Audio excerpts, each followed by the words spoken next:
तो दोस्तों BCCL IPO के बाद मार्केट में एक और आईपीओ ने दस्तक दे चुकी है। जी हाँ, जहाँ बीसीसीएल का आईपीओ 13 जनवरी को क्लोज होने वाला है, वहीं अमागी का आईपीओ जो है वो 13 जनवरी को दोस्तों ओपन होने वाला है।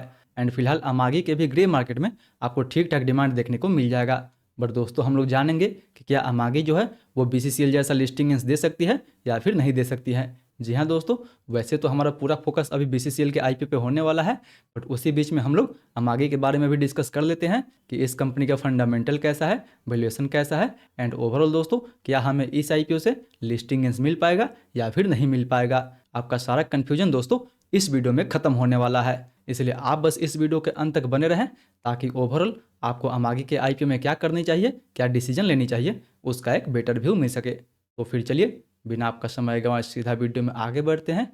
लेकिन उससे पहले अगर आप इस चैनल पर नए हैं तो कृपया चैनल सब्सक्राइब कर इस वीडियो को एक लाइक जरूर दीजिए।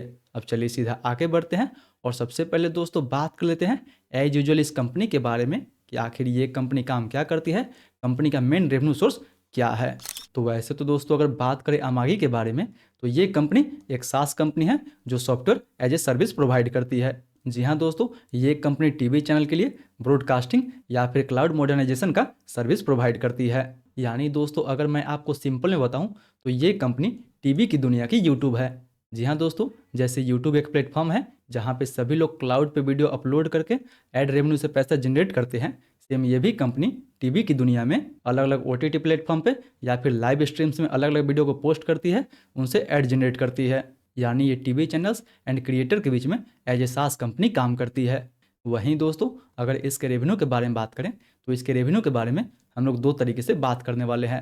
पहला अगर जियोग्राफिकल रेवेन्यू के बारे में बात करें तो दोस्तों यूएसए से इस कंपनी को लगभग 73% के आसपास रेवेन्यू जनरेट होता है। यानी इस कंपनी का मैक्सिमम रेवेन्यू आपको एक्सपोर्ट ओरिएंटेड देखने को मिल जाएगा, जो कि काफ़ी अच्छा माना जाएगा अभी के सिचुएशंस में। वहीं 70% के आसपास यूरोप से, 6% के आसपास एशिया पैसिफिक से, एंड 2% के आसपास दोस्तों मिडिल ईस्ट से देखने को मिल जाता है। जबकि अगर बात करें दोस्तों इंडिया के बारे में तो इंडिया से इस कंपनी को लगभग 1.5% या फिर 2% तक का रेवेन्यू देखने को मिल जाता है। यानी ये कंपनी दोस्तों इंडिया से तो बिलोंग करती है, बट इंडिया से ही इस कंपनी को बहुत ही कम रेवेन्यू आता है। एंड ये इस कंपनी के लिए दोस्तों अभी के लिए फ़िलहाल काफ़ी अच्छी बात है। जहां एक तरफ रुपया डिप्रिसिएट कर रहा है वहीं डॉलर एप्रिसिएट कर रहा है, उस सिचुएशंस में इस कंपनी के लिए काफ़ी अच्छा माना जाएगा, क्योंकि इसका मैक्सिमम रेवेन्यू जो है वो आपको अमेरिका इन द सेंस की south America and north America से देखने को मिल जाएगा। वहीं सेकेंड रेवेन्यू यानी प्रोडक्ट वाइज रेवेन्यू के बारे में बात करें तो स्ट्रीमिंग यूनिफिकेशन से कंपनी 57% के आसपास रेवेन्यू जनरेट करती है। यानी एक ही शो को अलग अलग टीवी चैनल पे या फिर अलग अलग ओटीटी प्लेटफॉर्म पे दिखाना हो गया, उससे ये कंपनी लगभग 57% के आसपास रेवेन्यू जनरेट करती है। वहीं उसके अलावा मोनेटाइजेशन एंड मार्केट प्लेस से कंपनी जो है वो लगभग 24% के आसपास रेवेन्यू जनरेट करती है। यानी जो भी वीडियो में ऐड आता है उस ऐड से जो कंपनी रेवेन्यू जनरेट करती है वो इसके टोटल रेवेन्यू का 24% है। जबकि दोस्तों इनके अलावा भी क्लाउड मॉडर्नाइजेशन से ये कंपनी लगभग 90-20% के आसपास रेवेन्यू जनरेट करती है। यानी कंपनी का रेवेन्यू ना ही किसी एक प्रोडक्ट पर डिपेंडेंट है एंड ना ही किसी एक एरिया तक सीमित है। कंपनी जो अपना सर्विस है वो लगभग 100 से ज़्यादा देशों को प्रोवाइड करती है, जो कि दोस्तों काफ़ी अच्छा माना जाएगा इस कंपनी के लिए। वहीं बिजनेस के तुलना में दोस्तों अगर बात करें कंपनी के फंडामेंटल के बारे में तो नो डाउट दोस्तों ईयर ऑन ईयर बेसिस पे इसके रेवेन्यू में तो आपको काफ़ी अच्छा खासा ग्रोथ देखने को मिल जाएगा। बट अगर बात करें दोस्तों इसके प्रॉफिट के बारे में तो फिलहाल FY25 तक यानी पिछले साल तक ये कंपनी एक लॉस मेकिंग कंपनी थी। पिछले साल ये कंपनी लगभग 68 करोड़ के आसपास लॉस जनरेट की थी, बट इस साल FY26 के सेकंड क्वार्टर तक देखा जाए तो सेकंड क्वार्टर तक ये कंपनी ऑलरेडी 6 करोड़ के आसपास तक प्रॉफिट जनरेट कर चुकी है। एंड वही नहीं दोस्तों, अगर इबिट्टा लेवल पे देखते हैं तो इबिट्टा लेवल पे ये कंपनी पिछले साल जहाँ ये कंपनी 23 करोड़ के आसपास प्रॉफिट जनरेट की थी, वहीं अभी तक ये कंपनी इबिट्टा लेवल पे 58 करोड़ के आसपास प्रॉफिट जनरेट कर चुकी है। यानी दोस्तों इबिट्टा लेवल पे तो पिछले साल से ही ये कंपनी प्रॉफिटेबल है, बट ओवरऑल अगर प्रॉफिट वाइज देखा जाए तो जी हाँ दोस्तों फिलहाल पिछले साल तक ये कंपनी एक लॉस मेकिंग कंपनी थी। बट देखा है तो अभी इस साल सेकेंड क्वार्टर तक कंपनी के मार्जिन में भी काफ़ी आपको इंप्रूवमेंट देखने को मिला हुआ है। कंपनी ओवरऑल प्रॉफिटेबल बन चुके हैं, इबिट्टा लेवल पे भी कंपनी अच्छी खासी प्रॉफिट की है। तो उम्मीद है कि इस साल ये जो कंपनी है वो एक प्रॉफिटेबल कंपनी बन पाए। यानी ओवरऑल अगर फंडामेंटल वाइज बात करें तो जी हाँ दोस्तों फंडामेंटल वाइज भी ये कंपनी काफ़ी अच्छा आपको देखने को मिल जाएगी। वहीं दोस्तों फंडामेंटल की तुलना में अगर बात करें इस कंपनी के वैल्यूएशन के बारे में कि आखिर कंपनी का वैल्यूएशन कैसा रखा गया है, क्या कंपनी अपना आईपीओ महंगी वैल्यूएशन पे दे रही है या फिर ये कंपनी अपना आईपीओ हमें सस्ती वैल्यूएशन पे दे रही है।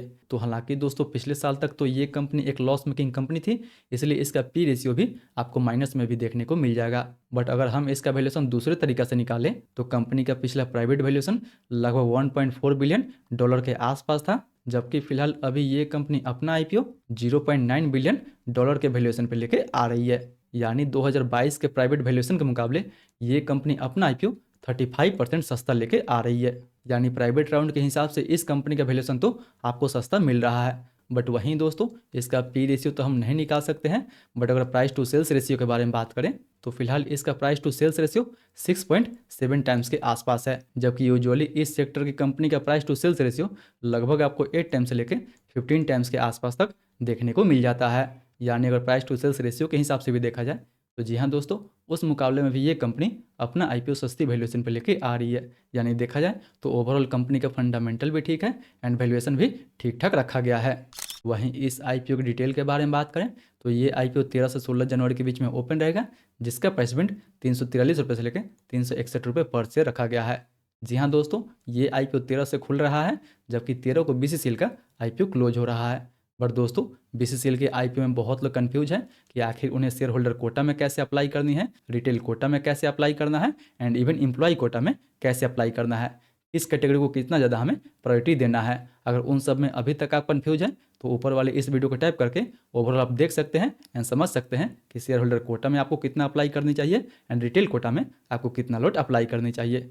चलिए आते हैं टॉपिक पे और बात करते हैं इसका टोटल इशू साइज के बारे में। तो दोस्तों इसका टोटल इशू साइज 1788 करोड़ के आसपास रखा गया है, जिसमें से 816 करोड़ का फ्रेश इशू रहने वाला है एंड 972 करोड़ का ऑफर फॉर सेल रहेगा। जी हाँ दोस्तों, जो 816 करोड़ है वो कंपनी के पास जाने वाला है, जिसको ये कंपनी अपने बिजनेस ग्रोथ के लिए यूज करेगी। बाकी का जो पैसा है वो कंपनी के प्रमोटर के पास जाने वाला है। वहीं 5 रुपये के फेस वैल्यू पे मिनिमम हम इसमें एक लॉट अप्लाई कर सकते हैं। एक लॉट में हमें 41 शेयर मिलेगा, जिसके लिए हमें 14,801 रुपये तक इन्वेस्ट करना होगा। बात करें दोस्तों सबसे इम्पोर्टेंट इस आईपीओ कोटा के बारे में, तो जी हाँ दोस्तों, फिलहाल ये कंपनी अभी एक लॉस मेकिंग कंपनी है, इसलिए एज पर सेबी रूल इस आईपीओ में रिटेल के लिए केवल 10% के आसपास ही कोटा दिया गया है। एचएनआई के लिए 15% एंड क्यूआईबी के लिए दोस्तों 75% का कोटा रखा गया है।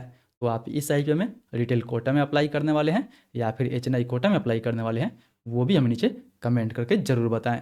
तो चलिए अब हम लोग फाइनली बात कर लेते हैं इस वीडियो के कंक्लूजन के बारे में कि हमें इस आईपीओ में अप्लाई करनी चाहिए या फिर नहीं करनी चाहिए। बट उससे पहले दोस्तों एक रिक्वेस्ट है कि अगर आपको वीडियो अच्छी लगे तो वीडियो को लाइक ज़रूर कीजिए। चलिए आते हैं टॉपिक पे और सबसे पहले बात कर लेते हैं कि क्या हमें इस आईपीओ में लिस्टिंग गेंस के लिए अप्लाई करनी चाहिए या फिर नहीं करनी चाहिए। तो दोस्तों वैसे तो देखा जाए तो फिलहाल इसके ग्रे मार्केट में अभी लगभग 10% के आसपास डिमांड बना हुआ है। यानी एक तरफ बीसीसीएल का आईपीओ ओपन हो रहा है कल से एंड अभी ही इसके ग्रे मार्केट में लगभग 10% के आसपास डिमांड बना हुआ है। हालांकि आज मार्केट में भी थोड़ा बहुत गिरावट देखने को मिला हुआ है, तो आगे देखना होगा कि ये जीएमपी का डिमांड जो है वो सस्टेन करता है या फिर नहीं करता है। इसलिए अगर आपको केवल लिस्टिंग गेंस के लिए अप्लाई करना है तो जीएमपी को आप लोग क्लोजली देख के तो वहीं आप इस आईपीओ में लिस्टिंग गेंस के लिए अप्लाई करें। एंड हाँ दोस्तों, अगर आपको सभी आईपीओ के लेटेस्ट जीएमपी की जानकारी चाहिए या फिर लास्ट मोमेंट अपडेट चाहिए तो नीचे टेलीग्राम ग्रुप का भी लिंक दिया हुआ है, वहाँ से टेलीग्राम से जुड़ना ना भूलें, क्योंकि जीएमपी मार्केट को देख के हमेशा ऊपर नीचे होते रहता है। इसलिए अगर आपको केवल लिस्टिंग गेंस के लिए अप्लाई ही करना है तो फिलहाल अभी वेट कीजिए, अभी इसके आईपीओ ओपन होने में तो काफ़ी टाइम है। तो मैं भी अगर इसके ग्रे मार्केट में 20 से 25% के आसपास डिमांड आता है तब हमें इस आईपीओ में लिस्टिंग गेंस के लिए भी ज़रूर अप्लाई करनी चाहिए। बट वहीं दोस्तों अगर बात करें कि क्या हमें इस आईपीओ में लॉन्ग टर्म के लिए या फिर इवन शॉर्ट टर्म के लिए अप्लाई करनी चाहिए या फिर नहीं करनी चाहिए, तो नो डाउट दोस्तों अगर आप कंपनी का बिजनेस देखते हैं तो कंपनी का बिजनेस आपको काफ़ी अच्छा देखने को मिल जाएगा। बट अगर कंपनी का फंडामेंटल देखते हैं तो कंपनी अभी प्रॉफिटेबल बनी है, बट वो भी केवल सेकेंड क्वार्टर तक, यानी केवल 2 क्वार्टर पे तो हमें बिल्कुल भरोसा नहीं करनी चाहिए। आगे हमें वेट करनी चाहिए, देखनी चाहिए कि पूरे FY26 में ये कंपनी प्रॉफिटेबल बनती है या फिर नहीं बनती है, क्योंकि अभी भी कंपनी का 2 क्वार्टर का रिजल्ट जो है वो आना बाकी है एंड इस 2 क्वार्टर में भी कंपनी अच्छा खासा प्रॉफिट जनरेट भी कर सकती है या फिर कंपनी को और ज़्यादा लॉस झेलना पड़ सकता है।